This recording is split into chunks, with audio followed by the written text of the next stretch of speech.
Мен Илсия Бәдірденованың бір еліне да концертларын қалдырғаным жоқ. Елда барырға тырышабыз біз анарға, потому что мен действительно анның концертларын бек каты яратам. Бұл сугубы менің мнением. Татар эстрадасында Илсия Бәдірденова кебек кәттәсіне житкеріп, бөттен концерт башынан ақырына қадар бір постановка кебек, шоу кебек ясап отса кеше бір артиста жоқ. Аның концерттің қарысында жырлары, күлмәклеріне, конечно, карабынден да көзің цығып чау, күлмәклеріне саныйбыз енді несе күлмәк кейгенде, действительно, шының қадар көз яуын алырлық мотор күлмәклер кие. Бик каты тизаларын алыштыра, наверное, Илсия вообще единственный бір артист күнадыр. 2 секундысында күлмәк алыштыра тұрған кеше. Любой концертке барасыңда, концертта бар гитарист, баянист, бар 2 бейютсе, но край кемніңдерінде 4 бейютсе, каждый кеше өз ешен ішлей. Аны енді барыңызда білесіз. Илсияның концертында, міне, әгер барушыларының әтәменде барған кеше болса, каждый жырда, сәхнеде 10 кеше задействованы, 10. Алар бит просто тренки-тренки шында сілкеніп кіна ерелер кебек. Но ведь ничер тазалай тегел. Онысы да синхронны сілкенелер, бейелер.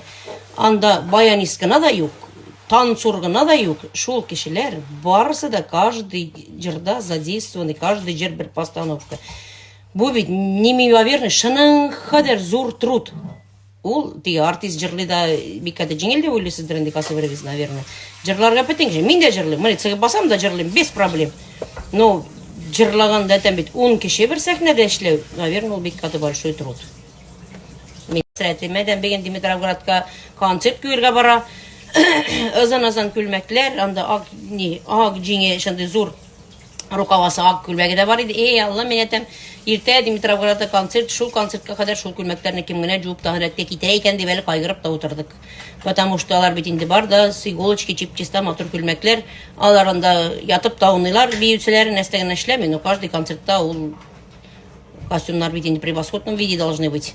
Шыларыны кемгіне жуып, илгірте екен тені бұйына деп әлі қайғырып та яттық. Әтем алар енді кетіп мұждел еткендердір гостиницада, бізге қазірет етішті, біз өйек айтқандайын сағат 2 еді. Шылай. Мен әлі шынан қадар Илсияның былтырғы концертынан шынды зор впечатление бән қатқан едім де. Анар бұйыл барғанда әлі ойлайым бір сәккене кеңелем неткен еді, шекленген еді. Мәтен былтыр енді шынан қадар удивительный матур концерт күйген еді, матур күлмәклер киген еді. Бұйыл да ләнәсті удивлять етірлігі әйбір ойлап тапмағандар әлі деп ойлаған едім. Но алай тегел, былтырғы концерт, это одно было, бұйылғы концерт тағы да матур. Өзінің де күлмәклері матур, бөтен бандасының да күлмәклері матур. Бары бір каждый елына нендедір изюминка тауып, нендедір интересный әйбір тауып завлекать ететірген не бар Илсияның. Молодец. И вот аның қарым да действительно 20 елдан берлі ішлі, мен анарға 20 елдан берлі қарым менің жырлауларында, нелерінде. И көп мелексіз қарағыз әлі көп кішінің концертына еребіз, нелер состав алышына. Илсияда состав алышынмай. Әтәм Илсияның бандысы алышынмай. Шына өкірі бұд удивительно матур. Это матур.